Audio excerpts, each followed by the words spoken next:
ذلك الكتاب لا ريب فيه هدى للمتقين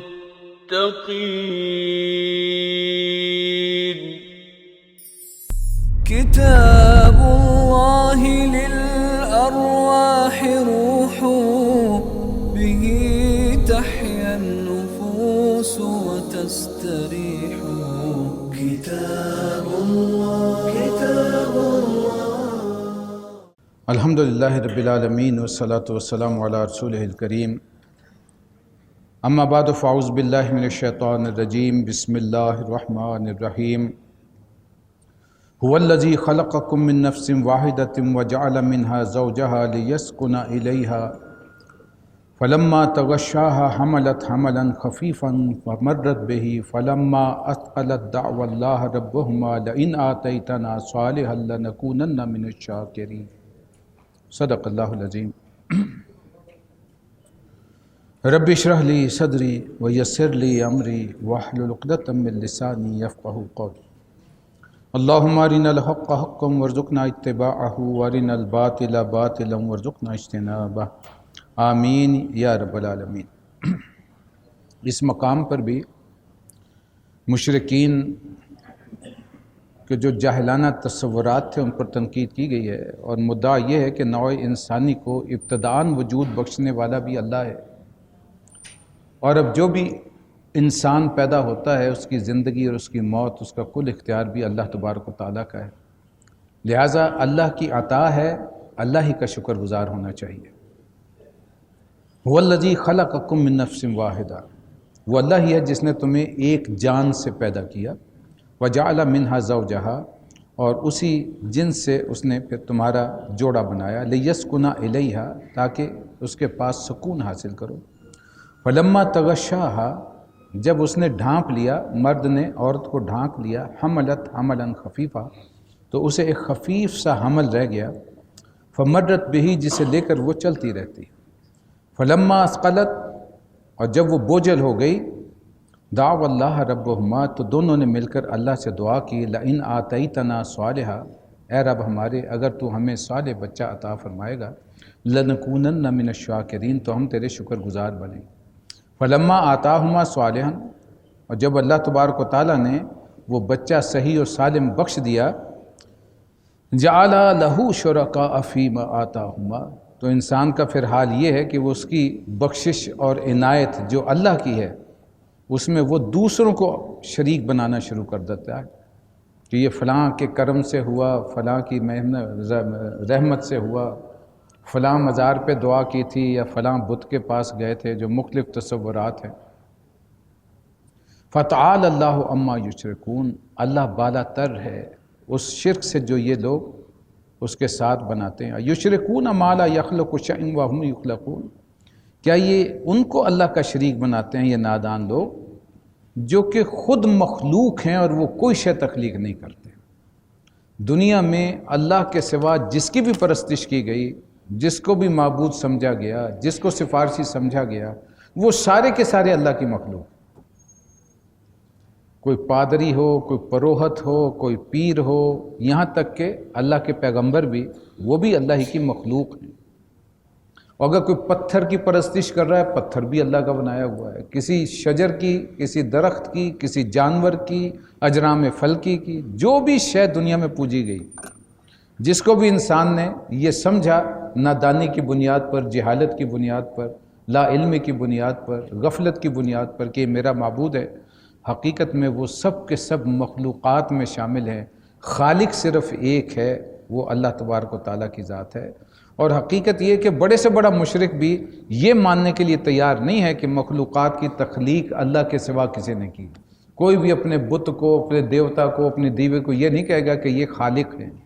مختلف تصورات ضرور اٹیچ ہیں کہ یہ سفارشی ہیں، یہ بیٹیاں ہیں، یہ بیٹے ہیں، وغیرہ وغیرہ، معاذ اللہ، نقل کفر نہ باشد۔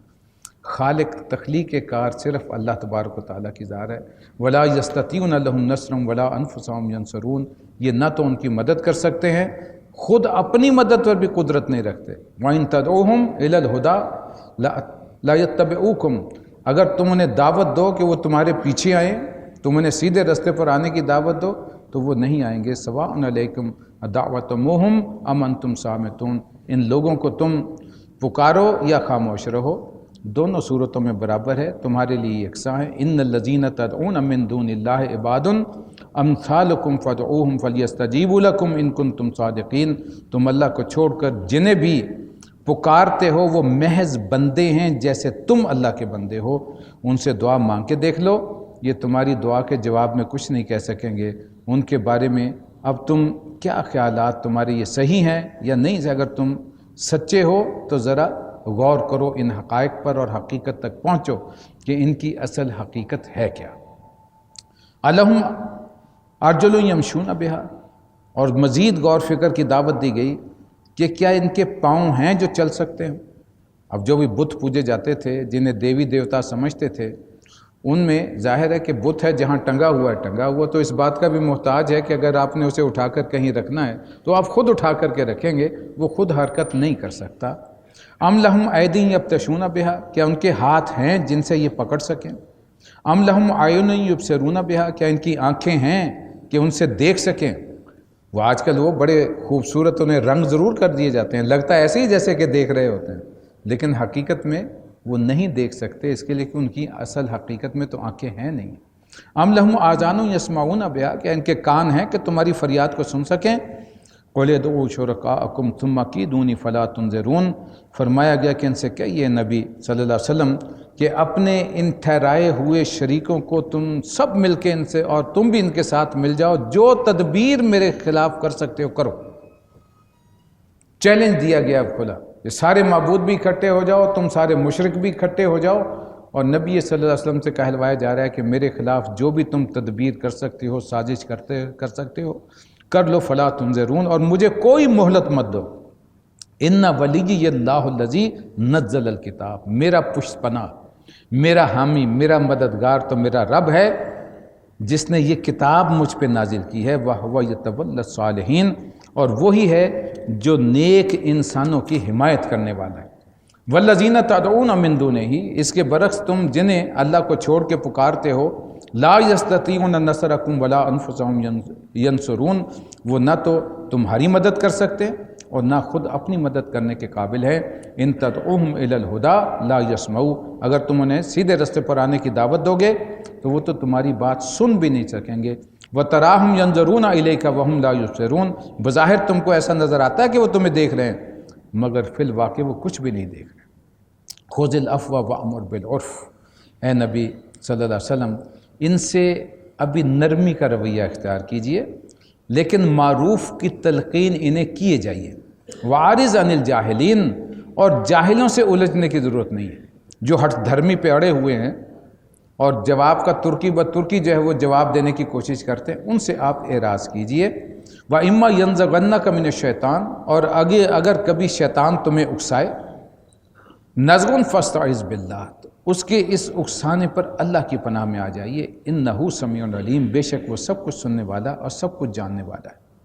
داعی حق کے لیے سب سے بڑی جو اس کی صفت ہونی چاہیے، نرم خو، متحمل، عالی ظرف اور انتہائی حلم و بردباری کا مظاہرہ کرنے والا. اس لیے کہ داعی جو ہے اسے نہ جانے کیا کچھ سننا پڑتا ہے. آج بھی جو دوست احباب تبلیغ کے لیے اس مشن پر نکلتے ہیں وہ جو کچھ بھگتتے ہیں بعض اوقات حقیقت یہ ہے کہ ناقابل برداشت ہوتا ہے بعض اوقات، لیکن اللہ کے راستے میں چل رہے ہو تو اسے برداشت کرنا پڑے گا. لہٰذا ایک طرف یہ صفت ہو، دوسری طرف شیطان کی چوک بھی ہے، اور وہ یہ کہ جب آپ نکلتے ہیں تبلیغ کے لیے، اللہ کے راستے میں کوئی محنت کرنے کے لیے، شیطان جہاں وہ دوسرے وسوسے پیدا کرتا ہے وہ ایک اور وسوسہ انسان کے ذہن میں ڈالتا ہے، کیا تم ہی رہ گئے ہو تبلیغ کرنے کے لیے اور تھوڑے ہیں؟ یہ بھی شیطان کی چوک ہے. کوئی سستی پیدا ہونا یا کسی وقت انسان کے اندر تلخی پیدا ہونا، یہ بھی شیطان کی چوک ہے. وہ مختلف حربوں سے جو ہے وہ داعی کو ٹریک سے اتارنے کی کوشش کرتا ہے. ایسا کوئی بھی معاملہ ہو تو فوراً اللہ کی پناہ مانگو. اپنے اندر جذبات کو منفی انداز میں پیدا مت ہونے دو. انتہائی حلم اور بردباری اور عاجزی اور انکساری۔ ان الذین اتقوا اذا مسهم طائف من الشیطان تذکروا فاذا هم مبصرون، جو متقی ہیں ان کا حال تو یہ ہوتا ہے کہ جب کبھی شیطان کی طرف سے کوئی برا خیال بھی انہیں چھو جائے وہ فوراً چکنے ہوتے ہیں اور انہیں صاف نظر آنے لگتا ہے کہ یہ حقیقت میں شیطان ہے جو مجھے دھوکہ دینے کی کوشش کر رہا ہے۔ وَإِخْوَانُهُمْ يَمُدُّونَهُمْ فِي الْغَيِّ، اور شیطان ہی نہیں اس کے بھائی بند تو جو ہیں وہ انہیں غلط رستے پر ڈالنے کی کوشش کرتے ہیں۔ ثُمَّ لَا يُبْصِرُونَ، اور وہ بھٹکانے میں کوئی کسر نہیں چھوڑتے۔ وَإِذَا لَمْ تَأْتِهِمْ بِآیَةٍ، اور اے نبی جب آپ ان کے سامنے کوئی نشانی پیش نہیں کرتے، یعنی جن کا وہ بار بار مطالبہ کرتے تھے کوئی معجزہ ہمیں دکھایا جائے، قالوا، تو یہ کہتے ہیں لولا اجتبیتها، کہ اس نے کوئی نشانی اپنے لیے کیوں نہیں منتخب کی، یعنی کوئی تو معجزہ ہمارے سامنے اپنے رسالت کے ثبوت پر ہمیں دکھاتے۔ قل انما اتبع ما یوحی الی من ربی، ان سے صاف کہہ دو اے محمد صلی اللہ علیہ وسلم، میں تو صرف اس وحی کی پیروی کرتا ہوں جو میرے رب نے میری طرف نازل کی ہے۔ ھذا بصائر من ربکم، یہ ہیں وہ آیات جو آنکھوں کی روشنی ہیں، جو تمہارے رب کی طرف سے آنکھوں کی روشنی ہے، جو واضح اور روشن ہدایات ہیں، جو ثبوت ہیں اس بات کا۔ قرآن مجید وہ کتاب ہے جو کسی امی کی زبان سے، امی کے قلم سے نکل ہی نہیں سکتا۔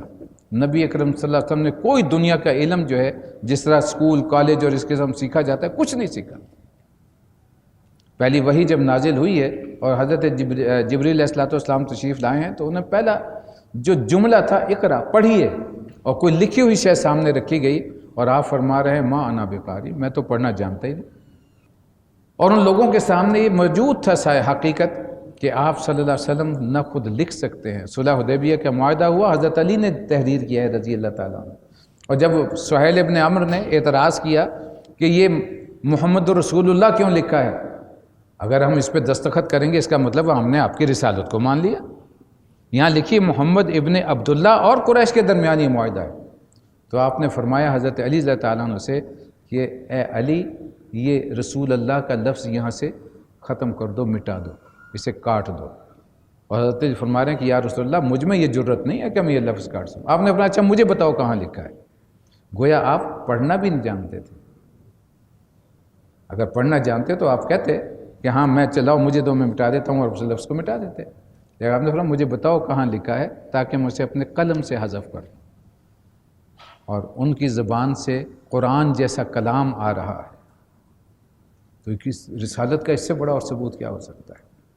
یہ بصائر ہیں، بصیرت کی روشنیاں ہیں تمہارے رب کی طرف سے، وَہُدًى وَرَحْمَةٌ لِقَوْمٍ يُؤْمِنُونَ، اور جو ایمان لے آئیں، جو اسے قبول کر لیں، ان کے لیے ہدایت بھی ہے، ان کے لیے رحمت ہے۔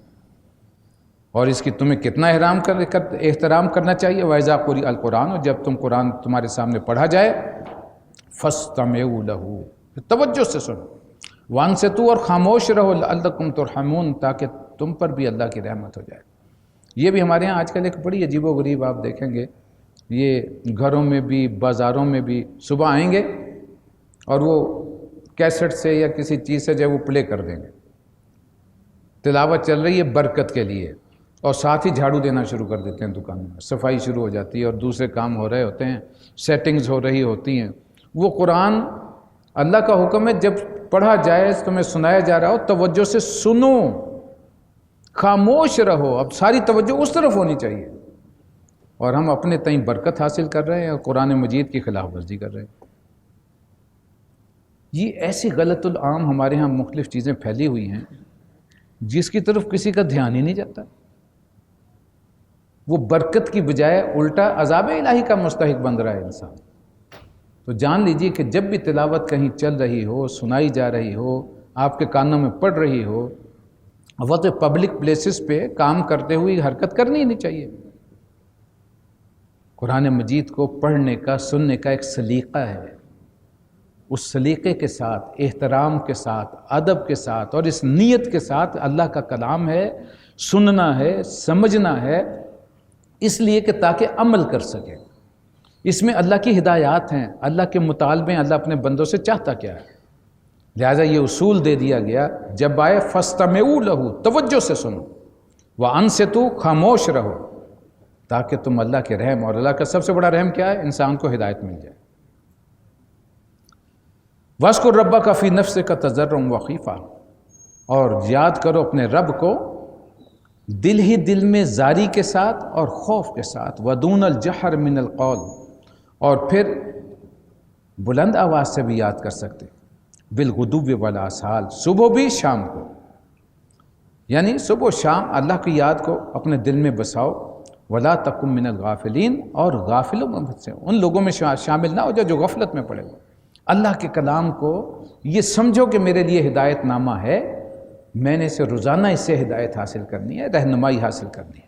ان الذین عند ربک، جو اپنے رب کے پاس ہیں، یہاں مراد فرشتے ہیں ان الذین سے، کہ جو فرشتے تمہارے رب کے حضور میں اس کے نزدیک تقرب کا مقام رکھتے ہیں، لا یستکبرون عن عبادتی، انہیں تو اپنی برائی کا گھمنڈ جو ہے اللہ کی عبادت کے لیے کوئی لاحق نہیں ہوتا، وہ گھمنڈ کی وجہ سے اپنے رب کی عبادت سے منہ نہیں موڑتے، وَيُسَبِّحُونَهُ، وہ اس کی تسبیح کرتے رہتے ہیں، وَلَهُ يَسْجُدُونَ، اور اس کے سامنے جھکے رہتے ہیں۔ اللہ اکبر، اللہ اکبر۔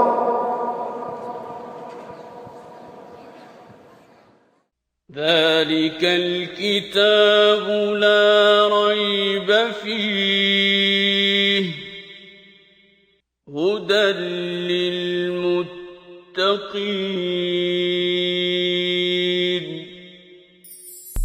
كتاب الله للأرواح روح، به تحيا النفوس وتستريح